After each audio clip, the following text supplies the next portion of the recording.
Well, hello and welcome to the Dare to Differentiate live show. The purpose of the show is to help you rise up, raise your standards, and reach your next level. Whether you're tuning in live or watching the replay, I am so delighted that you're here.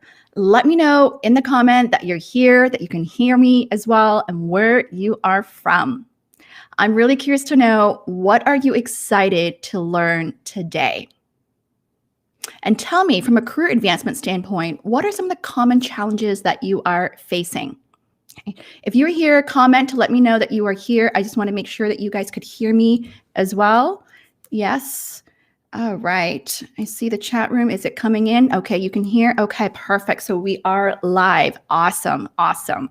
Okay, so I'm so excited you guys are here. Feel free to type in the chat room. Let me know where you guys are from and what are you excited to learn today. I know there was a little bit of lag time at the beginning. I believe it's with the video there, but if you guys could see, okay, it should be going right now. I think things are just catching up. Crystal clear, Patty said. Okay, awesome. So we are live. Okay, so welcome.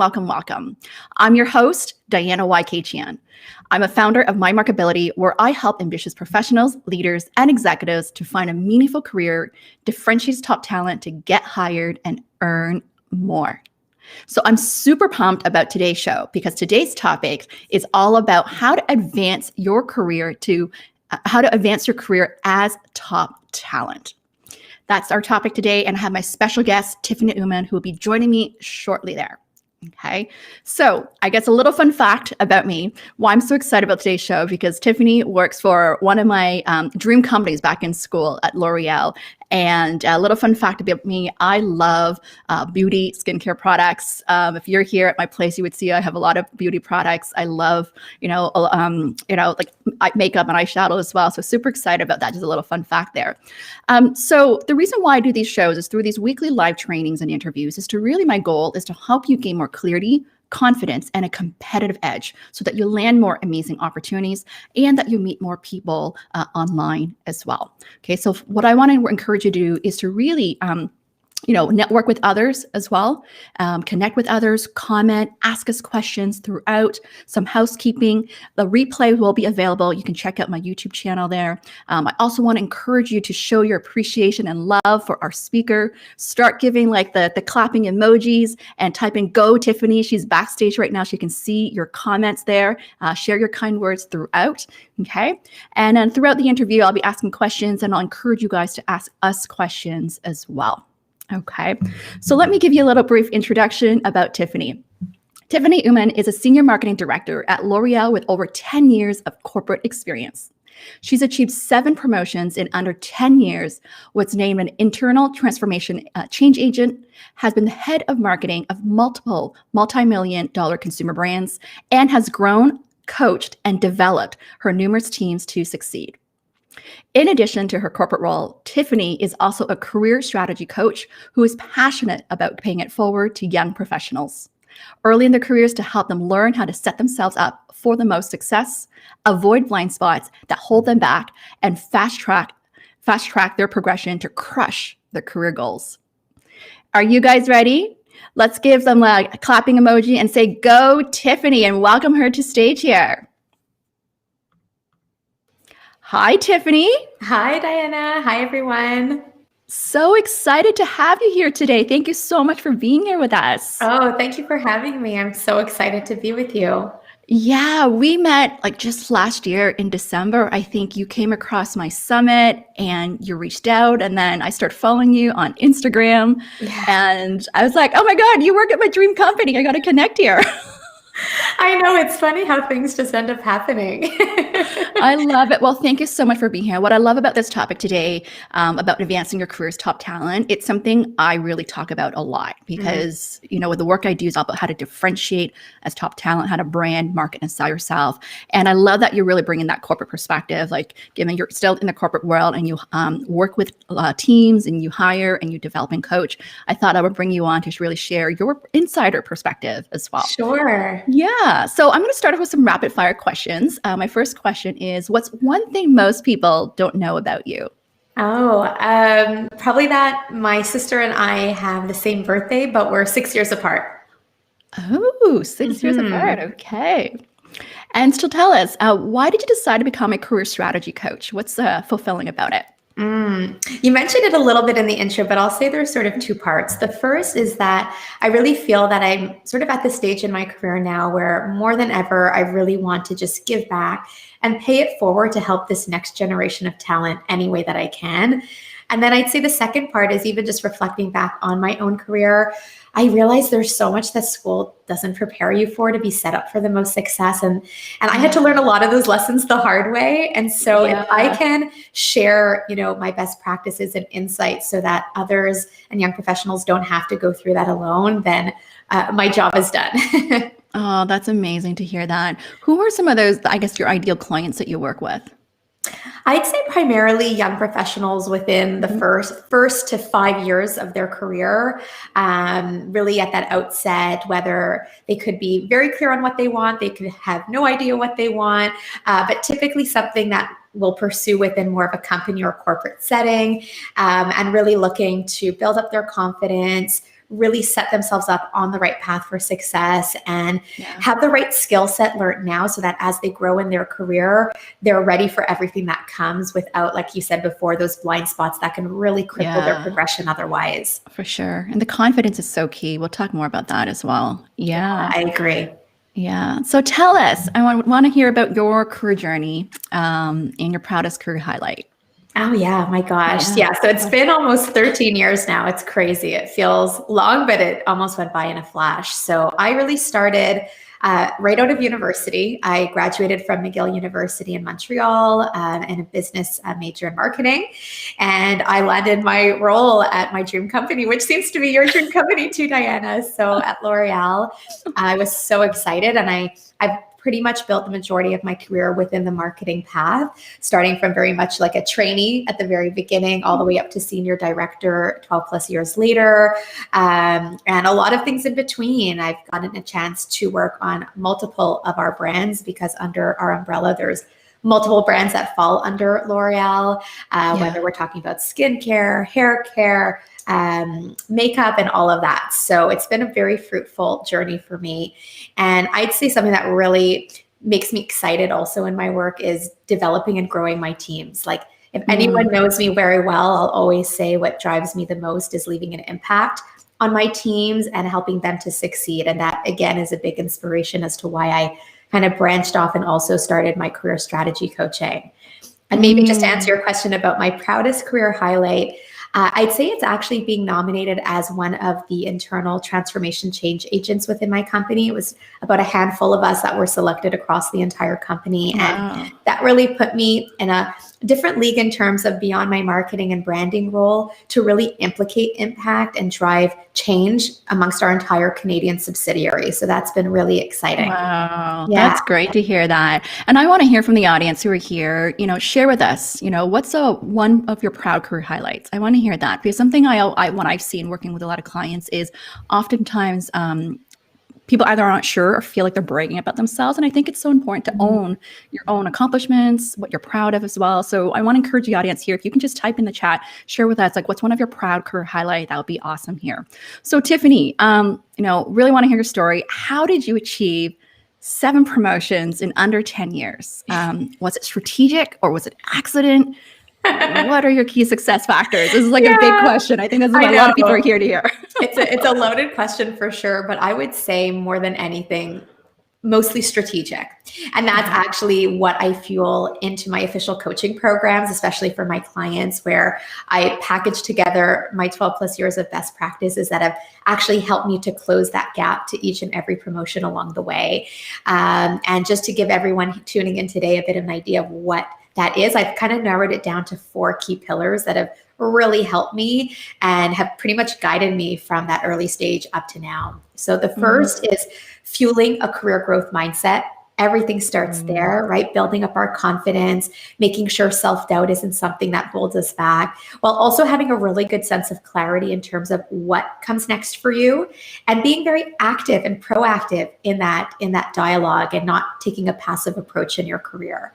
The second pillar I would say is solidifying a very strong personal brand. And I'm sure we'll talk about that more on today's live, but that is so important. Whether you're in job search mode or also once you're in your career, it's really an integral piece that everything stems from. And when you solidify that, it goes beyond just your performance. It helps you build relationships. It helps you build an impact, build up your leadership, create your legacy, and all of that. So that was the second key pillar that really helped me. The third is mastering your communication. Like, I can't emphasize this enough, how important, big one, right? On every level, right? It could be public speaking. It could be how you're putting yourself forward, perception and feedback, and even just how to handle like performance reviews, because those are really critical moments to make or break your progression. So knowing how to really handle that strategically is key. And the last thing I'd say, which might be unexpected, is achieving work-life balance. Because I've always said, even looking back on the earlier stages of my career, because now I do have children, but even before that, I was a big believer that you shouldn't have to have kids to feel like you need, that you can not compromise your well-being, right? We always have this need to prove myself mentality, but at the end of the day, you have to put yourself first in your career and build those types of skill sets sooner than later, so that as you grow, as you become a manager, as you maybe have other life stages happening within your life, you're able to handle all of that while still being very successful within your career, whatever that looks like for you. Oh, so I love that. Four that I would summarize. I'm going to quickly summarize for my audience, and I love to help people to retain the learning here. So if you guys want to type in hashtags, be great. So 1, career growth mindset. Hashtag that. 2nd, hashtag personal branding. 3rd is to master communications. And then 4th is hashtag work-life balance. So type that in, those 4 key learnings here. These are the 4 pillars that Tiffany teaches, and what's key to really, advancing your career. Thank you for that. I love that. I love that. So my next question is, guys, nicely, how to juggle it all as an ambitious working parent. You mentioned you have 2 kids as well. Like, how do you manage that? Yeah. I don't think there's any one way to do it. And it's going to be very personal depending what everyone's situation is. But something that will be critical is prioritization and focus. You don't really have a choice otherwise. Once you add more personal responsibilities into your plate, you have to adopt a less is more approach more than ever. And I've always been a big advocate of less is more, but you realize the change that meaning has as you evolve. And, just concretely, being able to push back more effectively so that what you're working on in your work is bringing that value. You're not spreading yourself too thin, and can allow you to show up also for your personal responsibilities at the same time. So one thing I personally like to do, Diana, is I always try to make sure I've got max 3 key goals set for a given day. Beyond that, I find it's unrealistic. You're kind of setting yourself up for failure because you're trying to pack in too much. So if you're able to really zone it down to those 3 things and hit it every single time, it also builds up your confidence in yourself of what you can achieve and keep the needle moving forward. I agree. Yeah. Just keep it to 3s. I love doing 3s. 3 reasons why. Remember things in 3, right? That's how it helps too. Absolutely. I love that. I love that. So let's move on to your topic on, first of all, what is personal branding and how can you really differentiate yourself in your career? And I feel like this is such a hot topic. Personal branding has been around for the last several years, but really, what does it really mean to really differentiate yourself in the workplace, to be seen as that high potential talent there? Oh, it's such an important question. And like I said, it's one of my 4 pillars. So it's a big one. And something I say often, in fact, is you don't want to define your success, but rather take control to design it for yourself, right? And personal branding is integral in that. It all stems from there. And so simply put, how I like to define personal branding is it's what people will say or think of you when you're not in the room. It's essentially the impression and perception that you're putting out there for others to see about you in your career. And I'm just going to draw a quick reference, Diana, to my marketing background, right? So as a marketing expert within my corporate roles, I often like to compare personal branding with branding in general, right? When you think of a brand like Chanel, I'm sure there's certain traits or qualities that come to mind when you think of that brand versus maybe a brand like McDonald's versus a brand like Nike versus a brand like Amazon, et cetera. I think you get the idea, right? So thinking of your personal brand in a similar way is what it's all about. It's what you're doing and making those conscious efforts to design how you want others to perceive you when they're working with you, and also how you want them to feel when they're working with you, because that feeling piece is key.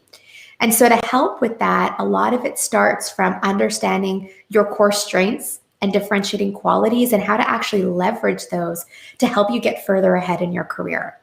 And that also helps you to ultimately build up the legacy that you want to leave. And that can happen at a very early stage in your career. You don't have to be the CEO of a company to already start building that legacy. And so if this is really done effectively and intentionally, it can truly help you to stand out in your career and in different roles throughout. And it means going above and beyond just being a good performer, but really focusing on having that level of self-awareness, on those other factors that will help you get more recognized and exposed as well. So that's really how I'd summarize it, and zoning in on what really sets you apart and pairing that with how that can benefit you in your progression within that particular context or company setting. Yeah. I would love to go deeper in this. Okay. So I heard a few things. One is knowing your strengths, and then you talked about differentiating qualities. Could we maybe dive a little bit deeper, maybe how to identify those differentiating qualities, or perhaps if you could maybe give an example as well? Because I find that a common challenge people have is like, what's really considered my differentiating quality? Like being a team player, is that a differentiating quality? Or being great? Like if you can maybe hone in a little bit more of that, that'll be awesome there. Sure. Yeah, I'll give a quick analogy. I kind of like positioning this even when I coach my clients on it. Almost think of it as like an onion, and your strength could be like the outer edge of that onion, whereas the differentiating quality or qualities could be the different layers of that onion. So I think just by default, strengths are something that we instinctively can think of a little bit more easily. But then the differentiating quality is taking it that next step, that level deeper in terms of how this can actually really set you apart. So let me give an example, right? Maybe a core strength you might have in your mind is something like collaboration. Like you're really a good collaborator and team player, like the example you gave, Diana. And I would probably qualify that more as a strength. Whereas the differentiating quality from a strength like that could be the fact that you're really good at building relationships, and you're able to work with multiple different support functions with ease, or something along those lines, right? You're kind of challenging yourself to push further and dig deeper in terms of how can this strength and translate into a differentiating quality, and then how can I use that differentiating quality to help position myself really strategically within my role and my company and in my career.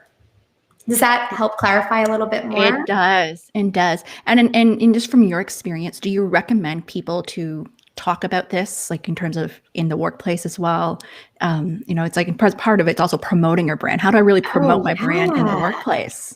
Yeah, well, absolutely. And part of it's going to be probably innately in the way you do your work, and those strengths and differentiating qualities will come through with that. But I'm so with you in the sense of self-promotion, right? And finding those opportunities to showcase what you're doing and really communicate. Again, my point about mastering your communication before, really communicating what those strengths and qualities are, so that you're reminding people that these are what make up your personal brand. And you don't actually say it like, oh, well, my personal brand is this, but it's more on, in working in this project, I really leverage my strength of collaboration to and fill in the blank, right? It almost just becomes very second nature in how we communicate when we pair the personal branding with the communication, which is why those are two of my 4 core focuses.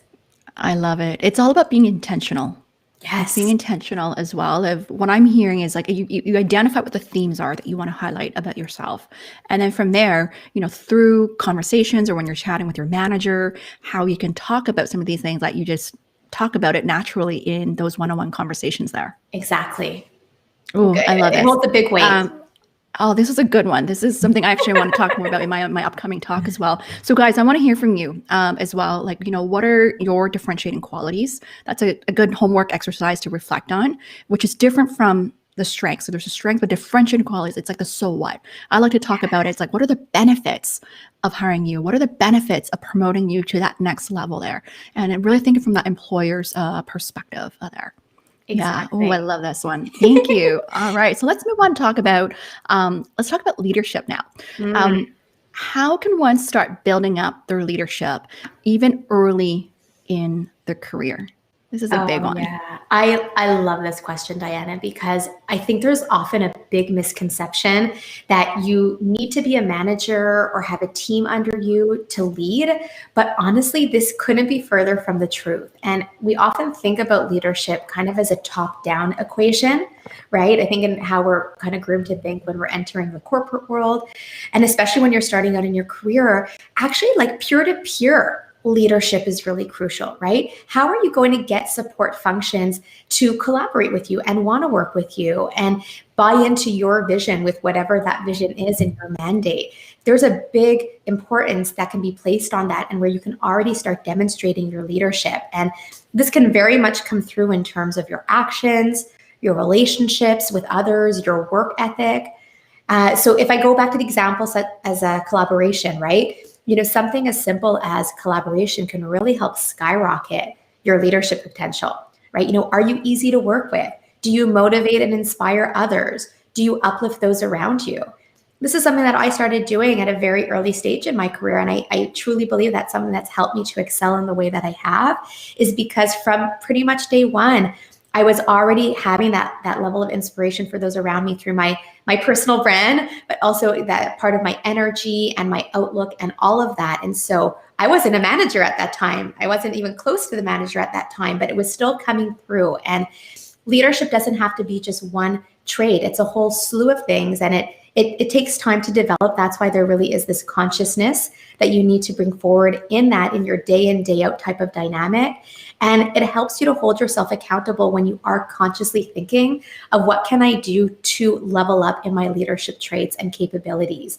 And when you're thinking about it, it's going to be a lot more part of your consideration set as you're actually delivering in your day-to-day work. Yeah. I want to hone in a little bit on this one, because so one of the questions I always get is getting promoted to that next level, but specifically a people manager. Mm-hmm. So becoming from that individual contributor to a people manager level. I guess, what are some maybe advice or some specific things that people can do to help, get themselves to that next level there? Which I guess ties into, I guess it ties actually into my next question, like what factors play into being positioned as top talent. But I think we first answer, what can people do? And then on the employer side, what are the factors that people play? Yeah. Oh, definitely. So let me tackle the first part first. So I would say, when you're doing that transition from not being a people manager to suddenly becoming a people manager and having a team under you, that can often be one of the most challenging roles you have in your career, because suddenly, and sometimes overnight when that change happens, you're going from not only managing up, but you're also managing down. And that's something that requires a very different type of skill set. So what you can already do kind of in preparation for that, knowing that that's something you might want for yourself and you're not quite there yet, find those opportunities to demonstrate that management of people dynamic. And it doesn't have to be an immediate team under you. Maybe it's working with kind of mentoring people on your team, or training new hires, or maybe it's onboarding kind of an external agency partner that you're now working with, or it could just be how you're managing the relationships with internal stakeholders and external stakeholders. It might not be managing a team directly, but it still has a lot of the traits that you'll require for when you actually do start managing a team. And that's where that importance of transversal skills is really key, because when you're able to zone in on what those are and then pair that with your personal brand, it's a lot harder to deny those types of traits that will lend itself really nicely to becoming a people manager. And then I can answer your next point, but just maybe first, Diana, do you have anything you want to add to that? I really love that. Because what I'm hearing is that you want to start essentially demonstrating already at the next level. And it's something I even learned when I was in consulting to get promoted. You should already be performing at the next level already, so that people see how you'll be when you're at that next level. And so that's what you're telling. You don't need the title to be a leader there.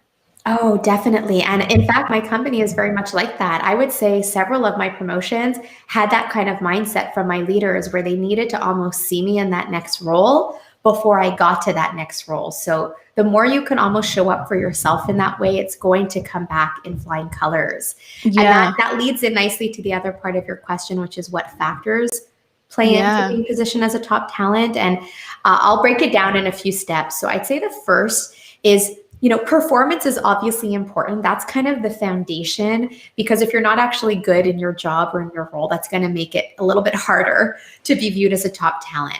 That said, just assuming you're good in your work, that's not enough to really be positioned as a top talent, because there's also a huge weight that's placed on the relationships that you're building, exposure, visibility, and self-promotion. And so you can almost think of it this way, right? Like, you can be the hardest worker out there, but if there's key stakeholders inside your company that don't know enough about you or what you're working on or your accomplishments, it's probably going to keep you from being recognized as a top talent. And maybe just building off of that quickly, a big part that can help you with this is also understanding what is your company's primary goals, and then how can you directly support them on that? Because if that's where their focus is, and you could position yourself as a key support to those focuses, they're going to by default see how much of a fit you are and how valuable you are in contributing to that vision. And there's one last thing I could share too, Diana, on this, and it's one that I really swear by, and it's the importance of feedback. Like, you never want to be scared to ask for feedback on how you can improve and continue to grow and be positioned as that talent within the company or whatever work context you're in. It doesn't even have to be a company. These are methods that can apply in whatever work context that you're in. Yeah. And I know sometimes people might hesitate, to ask for feedback. They might be worried, like, what am I going to learn? What if it's something bad? I don't want to know. But like, let me ask you this on the flip side. Those people that you're thinking to ask, they're still thinking what they're thinking. So isn't it better that you ask for the feedback, learn it, and then you can actually action it to work better in your favor? I love that. Oh, that's a good one. Asking for feedback. It's this, and this ties into the personal branding, how you're perceived as well, right? So guys, feel free to also ask us anything. Like, I'm going to be going through the chat as well, and I'm going to continue to ask Tiffany questions, but feel free to ask us questions, what you're curious about. On this note, I do have another question, just an off the cuff here, like that ties into this, is around finding the right kind of projects to work on, like to get on the radar on, I guess, from the executives. Like, how do you position yourself to work on, you can say, high profile projects or strategic projects to demonstrate that your readiness for the next level there? Oh yeah. I'd say a big part is being very proactive and asking for those opportunities. It's funny when I'm even working with my clients, a lot of the times when we start together, they're feeling like a lack of opportunities available for them. And by the time we're finished, they're always like, oh my gosh, it's crazy because there's so many opportunities around me. I just needed to know how to go about that to seize them better. And a lot of it comes down to literally asking what opportunities exist. And empathy, by the way, is a big theme for me within my own career trajectory and also in my coaching, because the better you could understand other people's realities and what their needs are and how you can support them on that, you could then identify those opportunities for you of how you could be implicated in that type of process or project or mandate or task. And you could start small, just get an exposure with one part and then build from there and go deeper and then build from there. So it's really in your hands. Like, I can't emphasize that enough, how important it is to seek out those opportunities and bring that level of proactivity in asking for what you want. And especially if it's in a way that can help you get exposed to more senior leaders in your context. Yeah. What I'm hearing is really taking charge of your own career, right? Yes. Instead of being reactive, waiting for your manager or someone to present you an opportunity, you want to really proactively managing your career and raise your hand saying like, hey, I would love to get on this project and here's why. It's showcasing your ambitions, that you're taking initiative, that you want to make an impact as well. So that's a great advice there. Yeah, you're so welcome. I love that. I love that. So the next question is, how important is perception in your career and positioning you for success? Oh my goodness. I wish I could tell you, Diana, and everyone that's tuning in, that this held like very little importance, but that would be a complete lie. Like, it's hugely important. And let me just share a really quick personal anecdote, if that's okay, that really marked me on the importance of perception. And luckily, this happened really early in my career, so it was a pretty important reality check. And so it was actually in my very first role at L'Oreal where I had a tendency of working really long hours. Again, I was kind of in that need to prove myself mentality. And at the time, my boss also didn't have like the ideal time management skills. So that was kind of spilling onto me in my first full-time corporate role. And at one point, one of the senior leaders in the company came to see me when I was still at the office at a later hour. And he just sat next to me and he said, "Hey, Tiffany, I just want to, ask you something.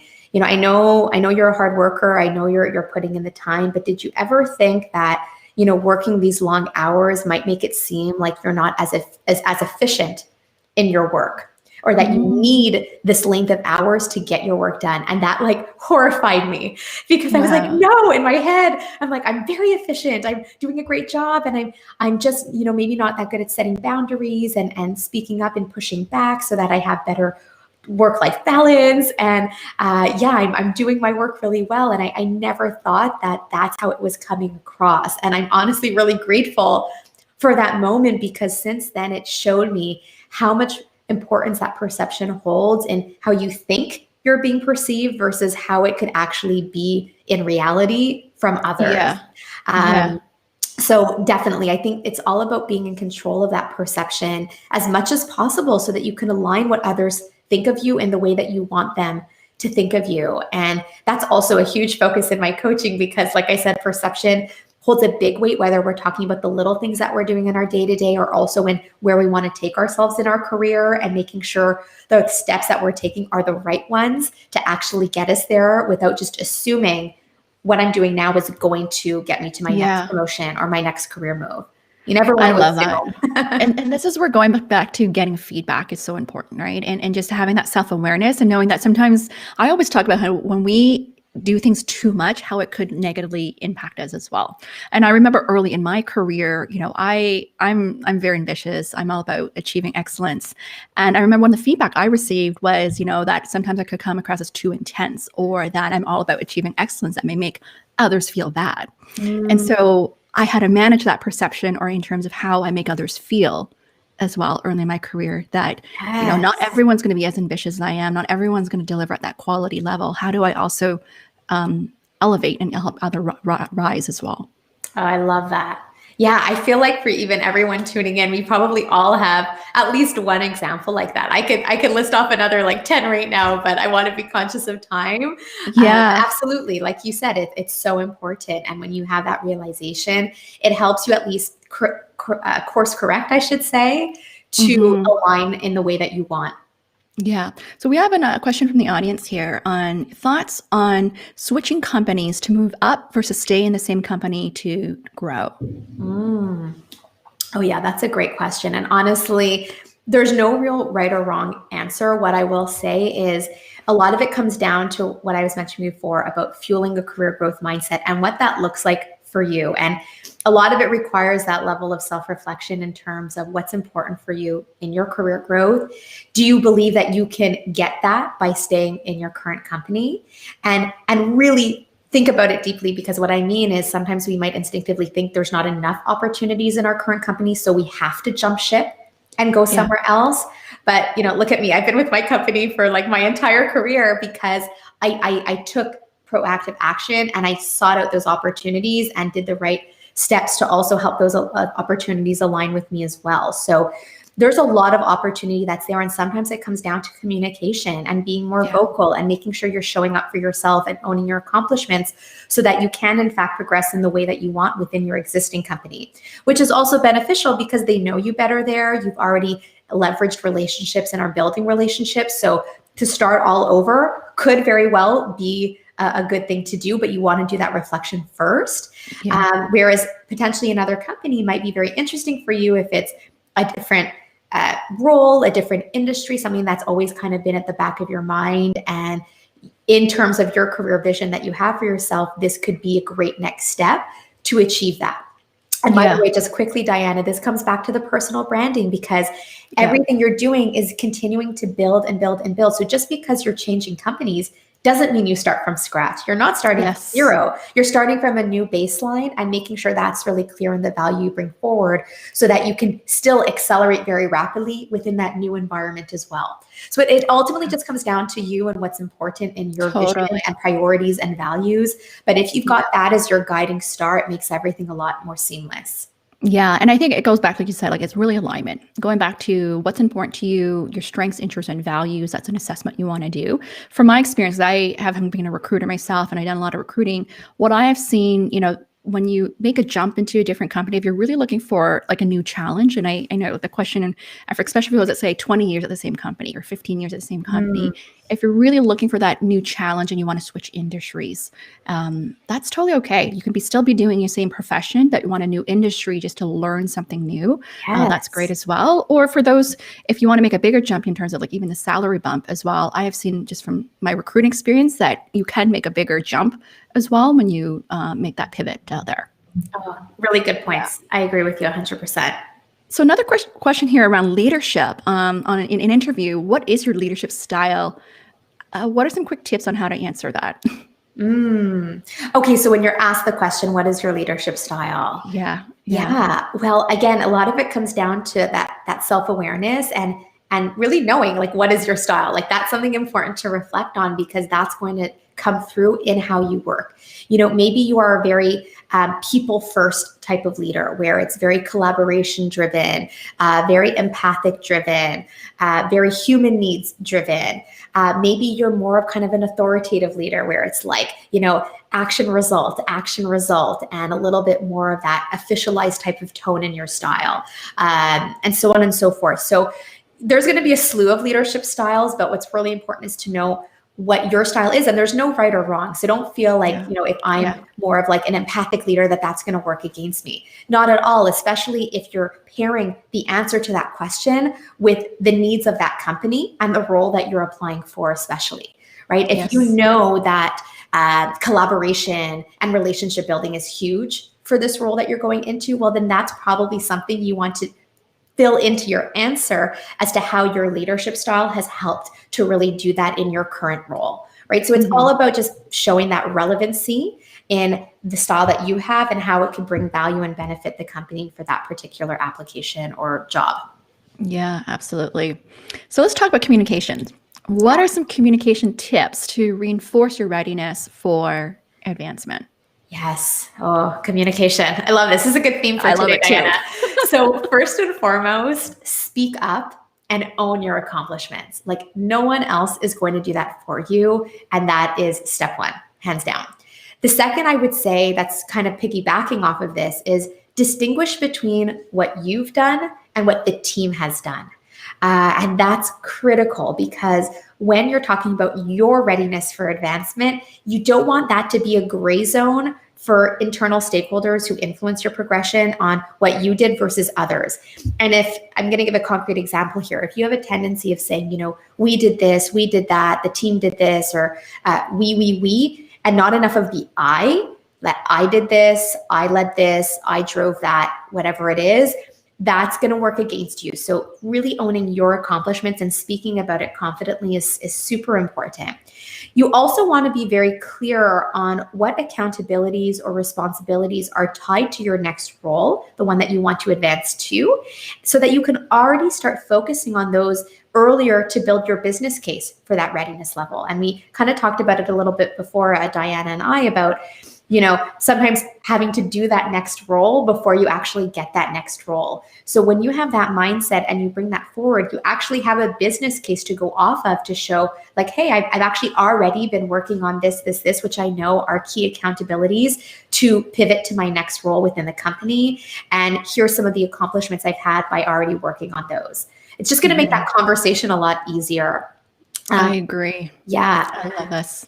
Something I talk about a lot. Oh, sorry. You have another one? Oh, yeah. I was just going to say the other thing that you can do is also broaden your communication and reach out to individuals who might be in the types of roles that you are looking to get into, and already ask them their questions about the transition from their previous role to that. So you could also get some kind of insider information that can help you in building that business case. Ooh, I love that. Building the business case. That's what it's about. So something I talk a lot about in communications for interview prep specifically is one, you have to know the role, right? So talking to others is going to help you understand more about the role and tailor the communications there. And the second piece that you talked about is the balance between I versus we. This is especially important for those who are in leadership positions or executive positions. I know there are people here. Executive recruiters always talk about what did you do versus what did you manage or delegate. Mm-hmm. Yeah. It's a very important distinction of, leadership, of your strategic value, what you did versus how you led a team. So I'm so glad. And I want to encourage those who are here, who are in those kind of leadership positions, is to really think clearly about that, the I versus we piece there. The other piece around this communication I love is all about having it's clarity and structure of how you want to structure communication so that it's clear and easy to understand. And something I always talk about here, and maybe we can talk more about this, is around you want to avoid the fluff, meaning you want to give the proof, evidence of support of why you are a great fit for this role or why are you ready for advancement by giving tangible examples and understanding those accomplishments and results that you brought to the employer there. Can you maybe highlight a little bit about that? Like how maybe having those conversations as well, like how does that really look like? Oh, yeah.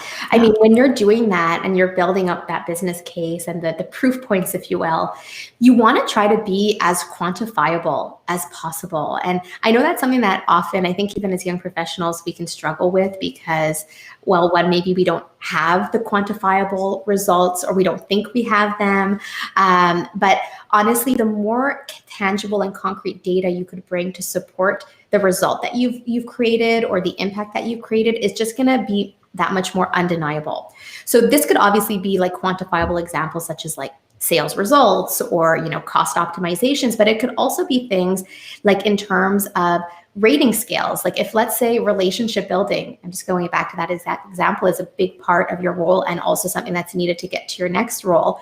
And you're like, well, how do I really quantify like relationship building? It's so like qualitative. It's more, a bit on the softer skill side.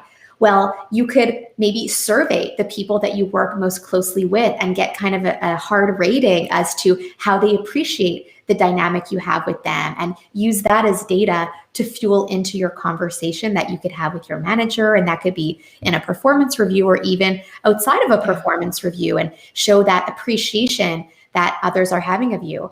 And you could even bring verbatim examples too, so that complements some of the hard data and say, like, don't just take it from me. Like these are actually things that, my internal stakeholders or our external partners have shared in working with me, and let that speak for yourself too. So there's so many different ways, but I really challenge you to think of what's going to help me really prove this result point that I've done in a way that will make it more undeniable of the value that I'm bringing forward. And the quantifiable is a big part that can facilitate that. I love that. I'm going to follow this next question, which ties in is to how to be really confident in promoting your value. What are those limiting beliefs that people have? I see this a lot as a coach. It's big time. And limiting beliefs can be deadly.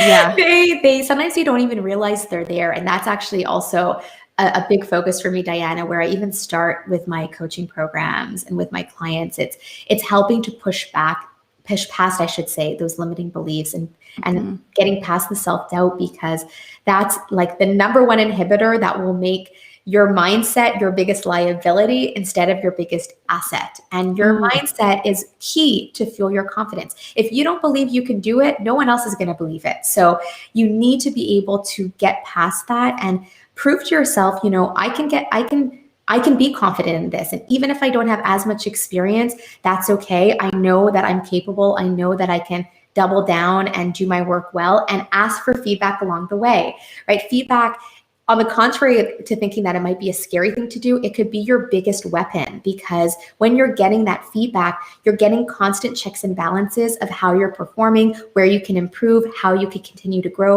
Asking a simple question like, what other areas of opportunity or development do you see for me is a really great question, so that you can already start seeing where those gaps might be now that you can action and help build up your confidence. You're getting like a constant pulse of how you're doing. And I'd say feedback is a key metric that can help you overcome the self-doubt and limiting beliefs and really build up your confidence at the same time. I love this. I think if there's a common theme today, what I'm hearing is to like ask and speak up.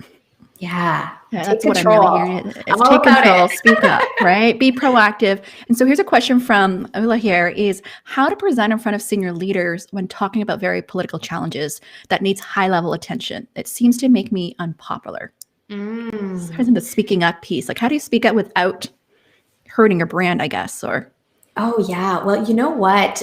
Having that level of conviction in your thoughts and recommendations is really important to help build up your credibility, especially towards senior leaders. And I know there's often that like intimidation factor where it's like, well, they're so much more experienced. They obviously know more than I do. Like, how are they going to like really like listen to me or take me as seriously when they know more? But at the end of the day, the flip side of that is you know more about your area of the business or whatever your work context is more than they do. They might have been around the block more, but you're the closest one to your business unit and they're counting on you to bring forward that information. So one thing that I can suggest that concretely can help here is if you find you need to bring up a pretty sensitive topic or a touchy issue or whatever it is, try to vet that first before bringing it to them. And when I say vet that first, bring it up to your boss first and foremost as to how you want to approach it, get their feedback. You could even go to other leaders within the company who might very well be in that meeting that you will have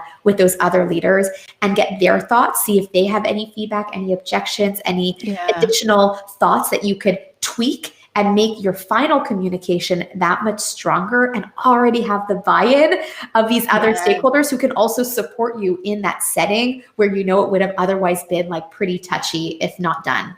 That's a good one. Gaining buy-in and it's like building your allies as well, right? I love that. I have a good example around this. I had a client who shared with me, he was tasked by the CEO to assess whether to launch this a new brand in this new country that was in the UK. And the CEO wanted to launch this, but through his assessment, business case, it was not a viable option. And it was really hard to push back the CEO. So he had to really showcase the story, the numbers, but also get the buy-in from other people as well, other stakeholders, that this was not the best option to push back. And it was very scary for him because it was a CEO who wanted to launch his big brand in the market. And the numbers show that it was not a good investment. There you go. Right? And that was very political because it was a really big, so it's part of finding the proof as well. It's not to say I feel this way or I think this way, but it's like the data shows me or other people are telling me as well. And here's why, right? So I couldn't agree more with that. The data is another big piece that can help you feel so much more confident in speaking up in those meetings. It's hard for senior leaders to deny facts and stats and numbers. So when you have that, use it. Yeah, absolutely. Let's see here. So another question here is when do you need to provide that kind of quantifiable results, but you can't disclose information because of previous non-disclosure agreements? How do you go around that? So I'm guessing this that's a really good question. It could be probably like I was saying, or you're saying too, for more of an interview setting. You don't have to give exact numbers, right? Like if that's going to be compromising or you have an NDA, no worries about that. But you could still give ballpark metrics to show the scope of what you've handled and the results you've had. So maybe if, let's say, concretely you've managed, I don't know, a project of, $5 million, but you can't actually disclose $5 million. You could say, directly manage a multi-million-dollar project and kind of leave it at that. You're not necessarily saying an exact number, but it's kind of insinuating that there's quite a big scope there that you've managed of a multi-million-dollar business, and kind of gets you around that without, shooting yourself in the foot. Absolutely. And the other thing is that if you can't disclose, say, the dollar figure, you can also think of, if you're trying to think of results, is think of the percentage increase, percentage improvement, or any other quantifiable metrics that show the before and after to showcase your value and impact there. Absolutely. Yeah. Love that. There's another question here in terms of how can elderly job seekers, I guess more mature job seekers, convince a company that he or she can still bring value to the company? I've been getting questions like this as well. Yeah. Oh, that's a good one too. And, for sure, there's kind of a newer generation coming into the workforce. But, again, when we're talking about personal brand, and if you really are clear of how you want to develop that for yourself, there's probably a lot that you have under your belt that can bring a heck of a lot of value to that company if you position it the right way, right? And, maybe it's that experienced viewpoint or the fact that you've seen so much evolution in the industry that you're in and can actually bring a really relevant perspective to apply to today's challenges or today's opportunities. And if you are very clear on what the company is specifically looking for and you can deliver on that, and you have, once again, those proof points that show that you've delivered on this in the past, well, you're going to be able to deliver on that again. So it's not really about age. It's more on personal brand, experience, and the value that you bring forward. Yeah. And mindset, right? Like, don't let the age hold you back. It's mindset. Big time. Yeah, I feel like what I see, because I get this a lot as well, is I think a lot of times we're thinking it's the age thing. And to me, I really think it's more about the branding and how you manage your brand. So if you haven't, let's say, updated your resume or LinkedIn profile that seems outdated, there may be the perception is, can you adapt into this new environment there, right? Or if you're looking to move into a new industry and you've been in the same company for a long time, you want to demonstrate that you can quickly learn about a new industry and be a quick learner. And so through those conversations, how can you have demonstrated that as well? I'm going to tell you that as a recruiter, I have actually never heard from a hiring manager or anyone tell me that, oh, they're too old, like we don't want to hire them, like or they're above this age, we don't want to hire. I've never heard of that. If anything, it's more, they've been in the industry for a long time. Can they learn this new industry, or can they get up to speed quickly? Yes. So to me, it's showcasing your ability to learn and grow and add value. That's the more important piece than age. Mm-hmm. I just need to address that. I get so many questions right now about this. Like, I'm 50 above, can you give me more advice?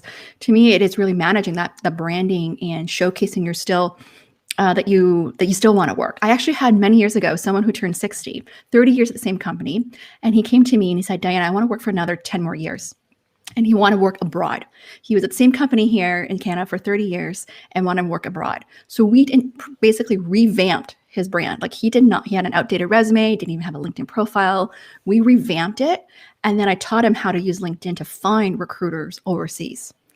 And so he proactively reached out to international recruiters and then eventually made a pivot from the airline industry to management consulting in the UK. Incredible. Because he had this deep expertise in the specific area. But did refresh his brand to showcase that he's still hungry for learning and growth, I think it would have been really hard to make that pivot. Oh, I can understand that. That's amazing. I love that story. Same company for 30 years. So yeah, we're going to wrap up soon here. So another question I have for you here is that ties into this. Like, what are those common themes that really contribute to accelerated success, that fast track promotion here and career advancement? Yeah, I would probably narrow it down to 5 things. So the first, and by the way, this might echo a little bit of what I've shared earlier already, but the first I would say is self-awareness and confidence. And a big part of that is overcoming self-doubt and being hyper aware about where your areas of opportunity and development lie. The more in tune you are with that, and by the way, feedback, as I mentioned, is a big theme for me, and the more you're leveraging feedback to help you with that, it's going to allow you to get further ahead and faster because you're going to know where you need to focus in on and where you should probably not put as much of your energy. The second thing is resilience and perseverance. And this is about allowing yourself to bounce back and push forward even in challenging times or struggles and down moments. I think living through the pandemic is probably one of those case in points that when you can take that challenge and still keep your head up and find opportunities, whether you're in job search or in your company and looking to excel, that's a really important quality more than ever to bring forward in developing that accelerated path. The third is communication. So this is about being confident to speak up, give and ask for feedback, and really show up for yourself so that you can especially position yourself well amongst senior leaders. The fourth is not being afraid to fail. We didn't talk about that as much today, but that's a big one, right? Getting comfortable with being uncomfortable is what it's all about, because you don't grow those leaps and bounds when you're staying in a comfort zone. It just doesn't happen. And so the more okay you are with taking risks and making mistakes, the better. And all levels of an organization make risks. I'm sure if you're in a company right now, your C-level executives are making errors all the time, but they're learning from them and moving forward. And a lot of that comes from, being in that experience and growing from it. And the fifth and final thing I will say is relationship building. It's about forging intentional, strategic relationships that will actually directly support you towards your career progression. And that could be internal relationships. It could also be external relationships. It could be things like mentors. It could be things like a coach, someone like myself who's kind of been in your shoes and can really speak from experience. And all sorts of different types of relationships. Like Diana's saying, LinkedIn is an incredible platform. There's like a wealth of knowledge and resource and people that can help guide you in where you want to go. So that's a really big part of it as well. Oh, I love it. I love it. It's so good. Guys, I want you to pay attention to this interview today, because one thing I don't know if you guys noticed with like Tiffany's communication style, she would often use like 3s or 5s. It's a communication technique. And I just want to acknowledge that, because it's rare. Like, I do a lot of interview coaching. And if you guys could learn that technique of communicating in power 3s or 5s, it will really make you an effective communicator and more memorable as well, right? Tell them what you're going to tell them, and then you tell them, and then tell them what you told them. That's a technique that I teach a lot. So I just want to acknowledge that, Tiffany. Oh, thanks, Diana. Yeah, I'm all about that too. And having done, I don't even know how many presentations and meetings in my career, it helps you really refine that skill set. And I'm telling you, and for all the viewers as well, it makes a world of difference in getting that buy-in you're looking for from your audience and that receptiveness of information. Yeah. So what's your best advice, for those who are walking away and managing that successful career in job search in 2021? Yeah. Okay. I mean, I think I would say take the time to do that thorough self-reflection of what you want for yourself, right? I'm all about taking control of your own career success and career path. I never want anyone to do that for you. And a big part of that is being proactive in achieving that. And so more than ever, probably during these times we're living, is you need to be more creative, whether in your job search strategies, but also how you showcase yourself in your work, which is more predominantly now a work from home setting. That in itself is going to take extra effort, but will be very worth it if you know how to use that to your advantage and get the recognition that you deserve in your current role and also in the job search strategies that you might be in as well. Yeah, absolutely. So where can people find out more about you, Tiffany? Oh, sure. Yes. Well, I hope everyone found this helpful today. I had so much fun being here with you, Diana. I would say, well, first and foremost, feel free to connect with me on LinkedIn. It's just Tiffany Uman. You'll see me and my face, so you'll know it's me. I'd love to welcome you there. Feel free to meet me in my DMs there. Let me know that you found me through the Dare to Differentiate show. I'd love to connect. Also, if you're on Instagram, I highly encourage you to follow my page there. It's at tiffany.uman.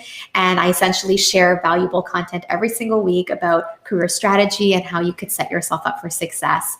And if you're on Facebook, I also have a private community there called Career Strategy for Fast Track Success. Again, that's Career Strategy for Fast Track Success. And that is a wonderful private community filled with young professionals where I can be there to support you in any challenges that you have and also be a really safe space to guide you in your career progression. Oh, and you can check out my website as well at www.tiffanyuman.com. But I like the other platforms too because they're a bit more interactive and I can engage with you even better. Yeah, I love that. Thank you. I have to say, I love your videos, your short videos on like Instagram and TikTok. I got to get on it. I was like, I'm trying to figure out how to create these Instagram reels. I'm doing these long form trainings. Like, you're having so much fun with the dancing and the music. Oh my gosh. No worries. I mean, I'm a very musical person, kind of aside from my business background. I love music. I love singing. I love karaoke and all of that. So when reels came out, I'm like, I feel like this is right up my alley. And it's so fun to bring through your content. You are making it fun. So guys, I want to hear from you guys as we wrap up here. What are your biggest takeaways from today's session here? I've definitely felt there was the common theme: personal branding, communications, having that career growth mindset. These are things that are really key, right? Asking for feedback, striving for that work-life balance as well. These are the common themes. And I want to hear from you guys. What are your biggest takeaways? I'm seeing the thank yous coming in as well. Someone asked, what is the 3 to 5s It's all just coming at three reasons why you should hire me, or 5 things you should know. It's just putting like bullet point form to help you with communications there. There's actually been a study done around it. I think it was Harvard, that when you communicate in the power of 3s, you are seen as more just memorable and markable as well. Okay, so that's just a technique there. Tiffany, just one last question. So I know you need to go soon. Someone asked a question: how do I work with a manager who micromanages a lot? It's been 3 years now, still does not allow me to work on projects without supervision. What's your quick tip here? Oh, yeah. You definitely want to address that. Probably your manager might only know this way of managing. Maybe they are just a micromanager type of boss, and that's where they might be assuming things of you without enough feedback in return to help course correct. So maybe you've had conversations with them, maybe you haven't, but what I will say is you really want to make it clear to them kind of with where you're at and what's important for you as motivators in your career growth, that you would like more autonomy in your role and opportunity to showcase that with a little bit more hands-off attention, and to clarify with your boss as to where they still want to be more involved, but where they can also take that step back and really let you shine. Because if there's one really important thing when you do become a manager and a manager of a team, you want to let your team shine. And a big part of that is letting them go, letting them make mistakes, take risks, right? And that might happen, right? If she's or he's been very micromanaging for you right now, maybe taking that back seat will put you more in the lion's den, but it'll be great for your learning. And if that's one thing that you're really excited about, let your boss know that, I would love more autonomy in my role, because this is really important in terms of my development priorities, being able to showcase my level of responsibility and ownership of my mandate, and that I can do it on my own, which will help me to get to my next role within the company as well, right? So long as there's that reasoning behind it, and you're having that open and honest conversation, so they understand why you're even talking about this, and that it's not that you don't appreciate their style. It's more just that you've gotten past that style now, and maybe that worked when you started 3 years ago, but it's not really going to apply now, and it's almost keeping you stuck and like handcuffed in a way from reaching your fullest potential. So if they see it from that perspective, it normally should go down quite well. And feel free to reach out to me too if you want, or like specific verbiage examples I can definitely share with you. This is such a good one. As you're talking about this, I'm like thinking this feels, I can already feel the tension, or people feel like, oh, this is so awkward, or that I need to talk about this, or giving like that feedback of how they're feeling. I can feel that tension there already, that people feel like I don't want to give them the feedback because they're my boss. Yeah, but the bosses are learning. They're people, right? And by the way, if they are like a first-time manager, or like this is their first time managing a team, just because you become a manager doesn't mean you automatically know how to manage people well. And so that's all the more important, and making sure you're being vocal in that upwards feedback so that they know what you need from them to best manage you. And if with this past example, it's like less micromanagement and more autonomy, you need to have that conversation, because it'll just lead to constant frustration otherwise. Yeah, absolutely. Oh, this was so good. I'm seeing this learning here about soft skills, power of personal branding, power of 3s, finding out the person's biggest fear who's micromanaging, address it. Maybe it'll help.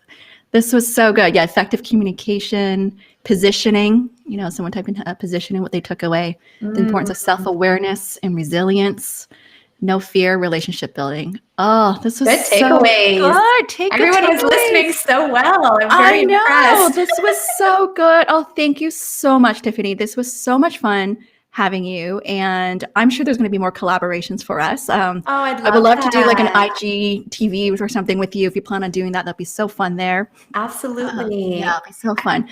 Yeah. Thank you so much for having me, Diana. This was great. I think the conversation was really fun, and I hope it was helpful for everybody. Yeah, thank you so much. All right, we'll chat later on. You take care. You too. Bye. Bye. Oh my gosh, that was so good, guys, right? It was such a great chat with Tiffany. I'm so grateful for her that she was able to bring some really practical strategies and advice, and with her own experience in working in corporate as well. So Thank you so much for attending. I really, I see you guys and really appreciate your support. So next week, I'm going to have another talk next Friday where I'm going to focus on talking more about owning your value. It ties into the whole confidence piece because next month is February. It's the month of like Valentine's Day. I was thinking of talking something around like the self-care, self-love, the self-value there. And then I'm going to have more speakers coming on the rest of February as well. So look out for that. You can find out about my events at mymarkability.com. /events. Feel free to sign up for those upcoming events as well. We're going to have a lot more speakers coming up in the next couple of weeks there. Okay, so thank you so much. I love seeing your messages there, and I recognize a lot of familiar faces. I really, really appreciate your support, and I look forward to seeing you next week. Take care.